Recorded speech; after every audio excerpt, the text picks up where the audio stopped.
Hey guys, what's going on? Welcome to the show. It's Friday. You know what that means? It means Zeeek of the week. Have to wait till the end of the show to find out who it is. As always, this is Sports with Strawberry Ice. I'm your host, Jeff Trunapole, bringing you sports from a West Side point of view. All right, here's the rundown of today's show. Today marks the 40th anniversary of the Miracle on Ice. If you don't know what that is, that's the day the U.S. men's hockey team defeated probably the world's greatest hockey team in the Russians. And I was trying to get into a Cincinnati sports topic. So, Bearcat fans, what is your Miracle on Ice? Your greatest moment that you ever witnessed in your lifetime, personally witnessed, either the Bearcat football team or the basketball team? I got two of them. And Nick Senzel discussed with Fox 19 his thoughts about talking about being traded and his thoughts on what he wants to do with his career and accomplish with his career with the Reds. And my Blue Jackets, they were in action last night. Find out what happened. All right, that was a rundown. Here is the Cincinnati Bearcats' Miracle on Ice.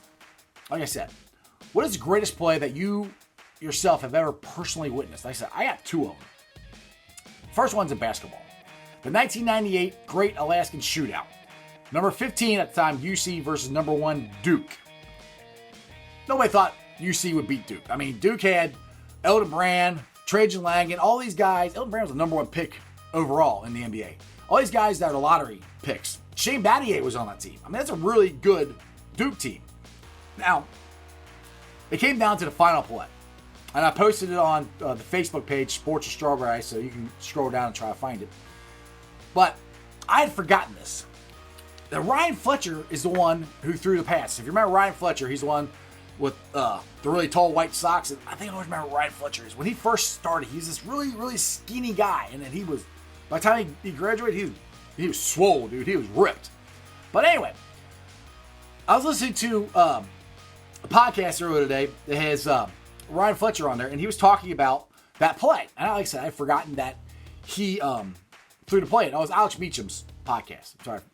Forgot his name for a minute. Alex Meacham's podcast. He interviewed Ryan Fletcher. And Fletcher's talking about that play. Like I said, I'd forgotten that he was the one that inbounds the ball. And Ryan Fletcher said he played high school quarterback, so he knew he could throw the ball down there.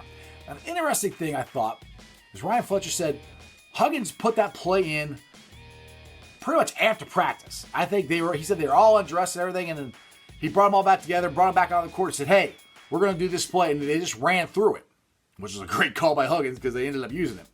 But anyway, Ryan Fletcher throws the ball down half court. He threw it so high, he was afraid it was going to hit the scoreboard. You know, they had the scoreboard in the middle of the court.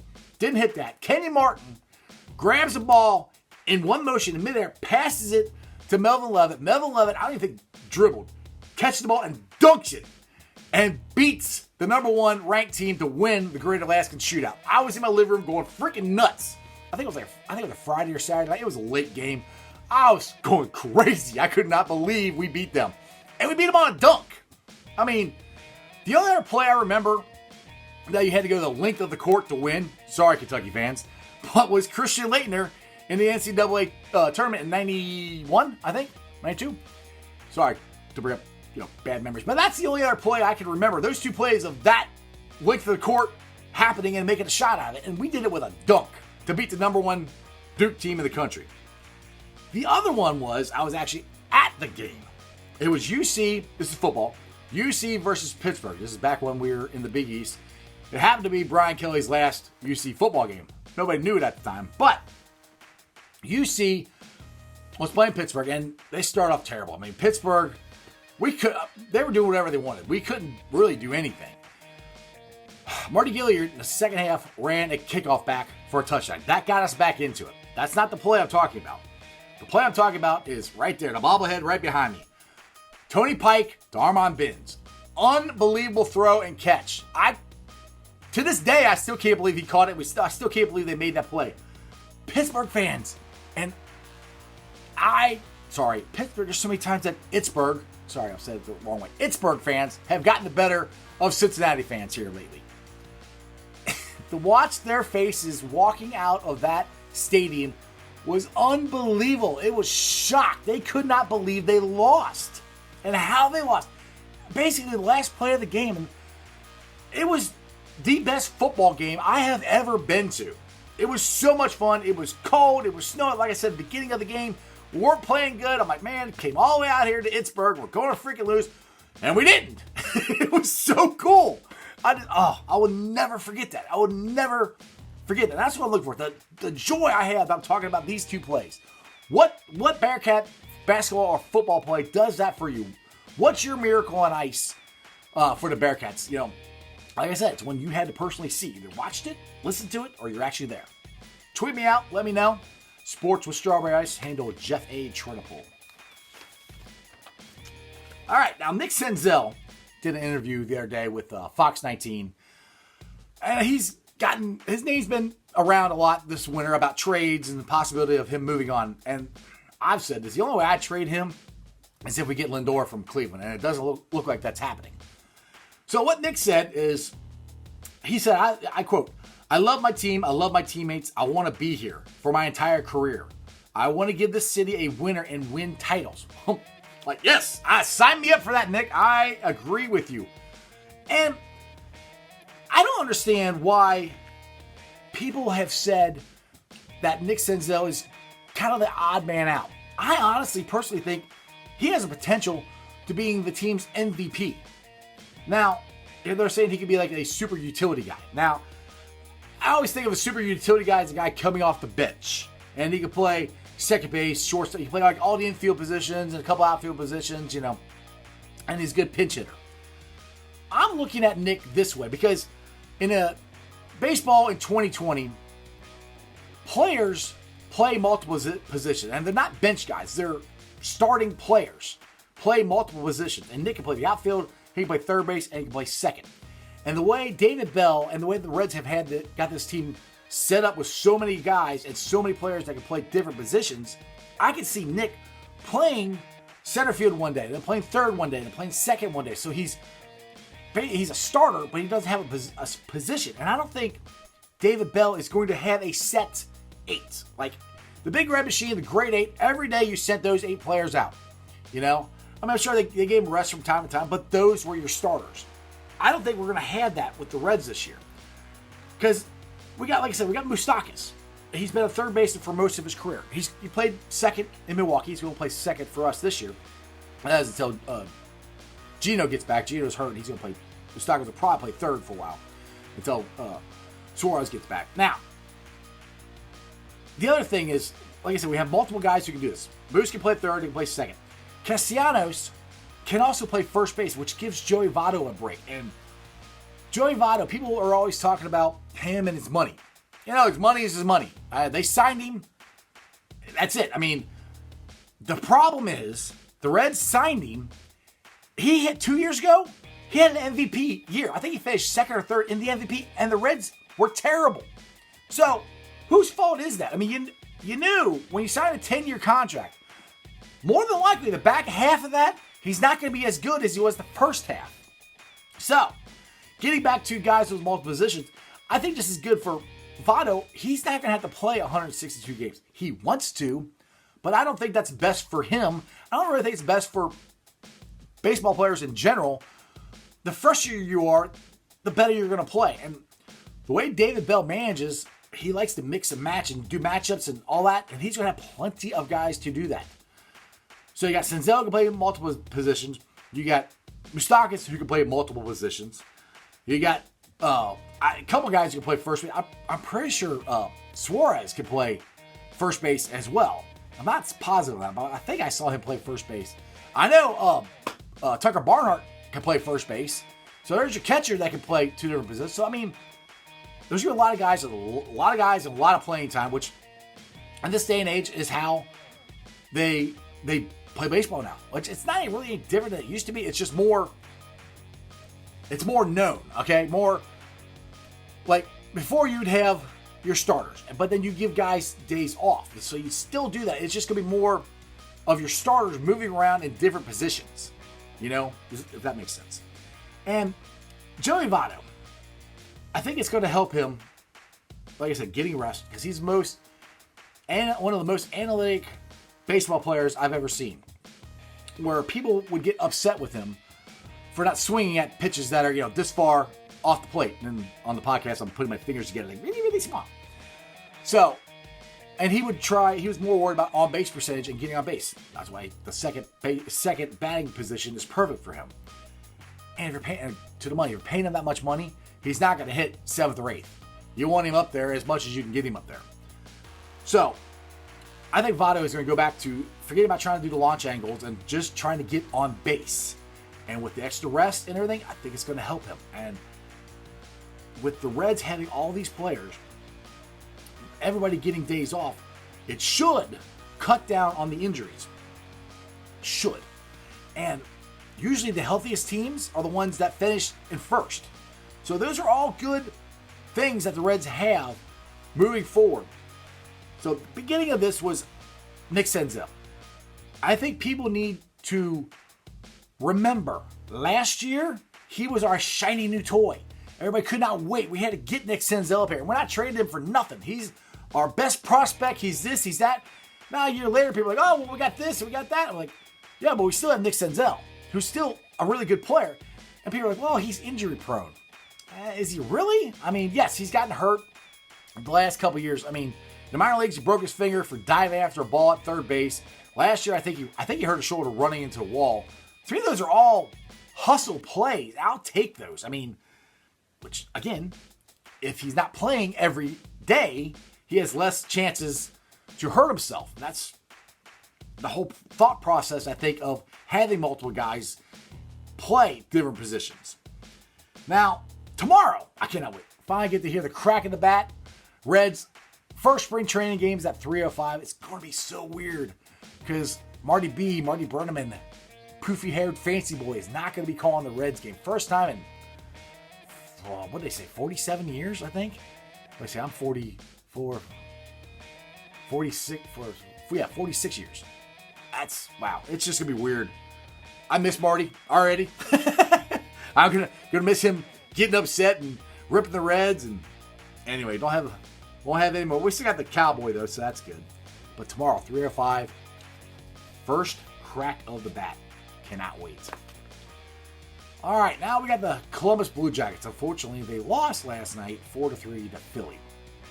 Now I'm gonna go back probably a month or so ago. I was talking about the Blue Jackets were on this 2-month winning streak. Not winning every game, but they were on the uptick because they started off terrible. And then they had all these injuries. They still have injuries. And we had all these guys come up from the AHL affiliate in Cleveland, and they all came together and they went on a hot streak. And we I think it was like a 6, 7, 8 game point streak. And we got ourselves into playoff contention.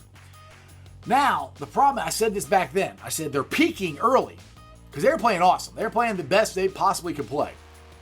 And I said, I'm hoping that the descent is going to be that long. And they are in the descent now. We've dropped out of a playoff spot. We're not that far out. I mean, we played good last night. I mean, Oliver Bjorkstrand scored within the first minute of the game.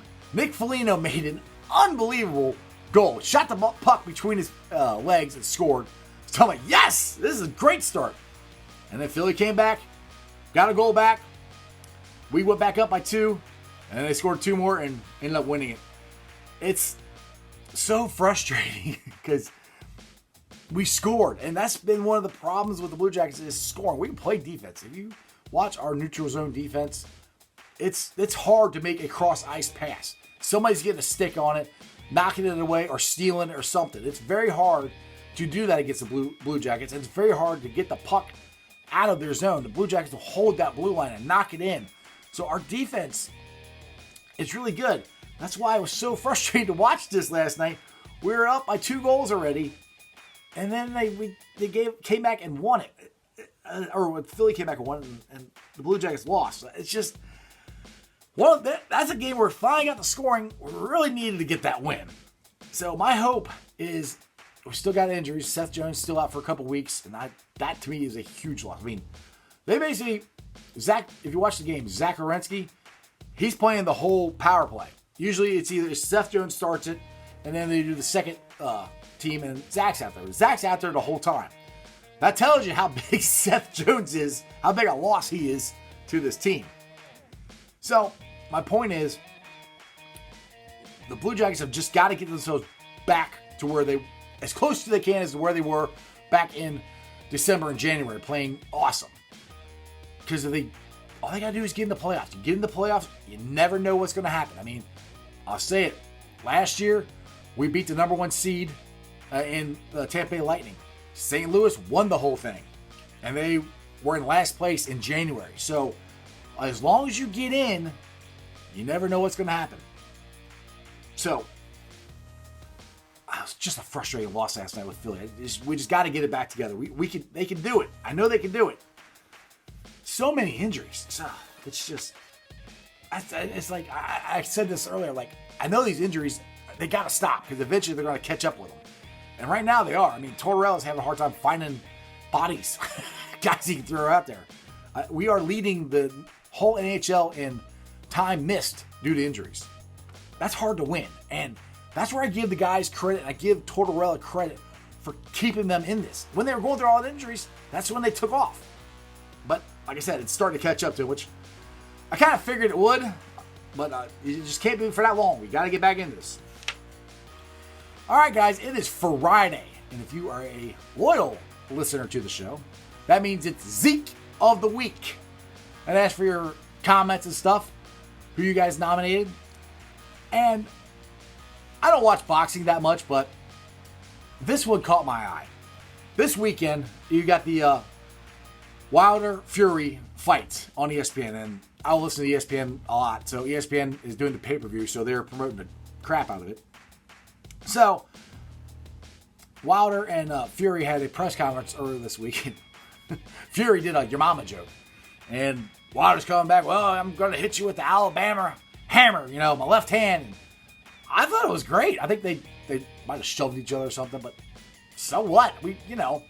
You want that stuff as a fan. You want that WWE. You want that. Let me tell you something, brother. You want that stuff as far as boxing, because guess what they're doing? They're trying to promote the fight.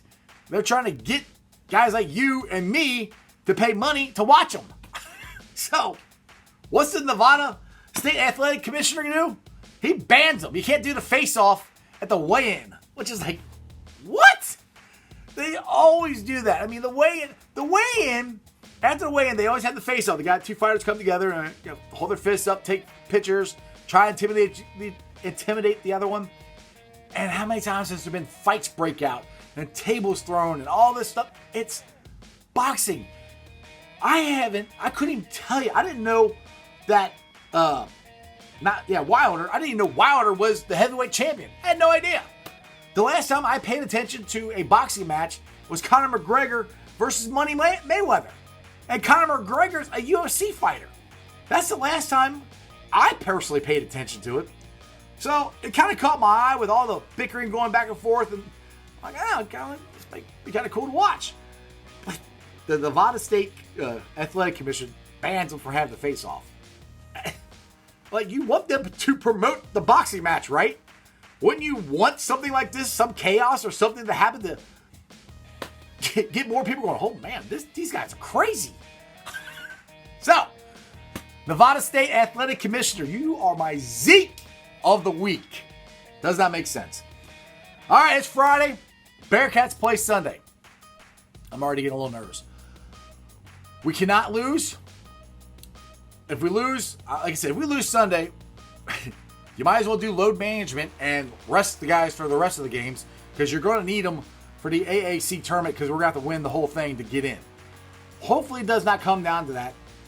The Bearcats have got to play a better defense than they did and better effort. They should just be sleeping and resting. And one thing Brandon said, or actually I should say this, Terry Nelson said this on Lance McAllister's show last night, that he thinks the problem is that the guys are tired, and Brandon is trying to find the balance between coaching them up and not wearing them out. And he thinks the problem is he hasn't been able to coach them up enough because they're so tired and because they're wore out. And that's the struggle that Brandon's having, because, like I said, this team is not very deep. So, Sunday we have to win. If we don't win, like I said, we're out. The interesting thing, though, Joe Lunardi still has the Bearcats in, which, with college basketball this year, there's been so many teams, highly ranked teams, that have lost this year. So that's why the Bearcats, in my opinion, are still in it. I'm not sure what seed Lenardi has them at. Actually, I don't think he moved them. I think they're still at 11 seed. And some people are like, oh, who cares what Lenardi says? Well, I do, because most of the time he's right. So if you're kind of curious how close the Bearcats are, check him out. And the other thing, I said this about Kentucky earlier this week, that, Kentucky could go out and lose in the first or second round, or they could go win the whole thing.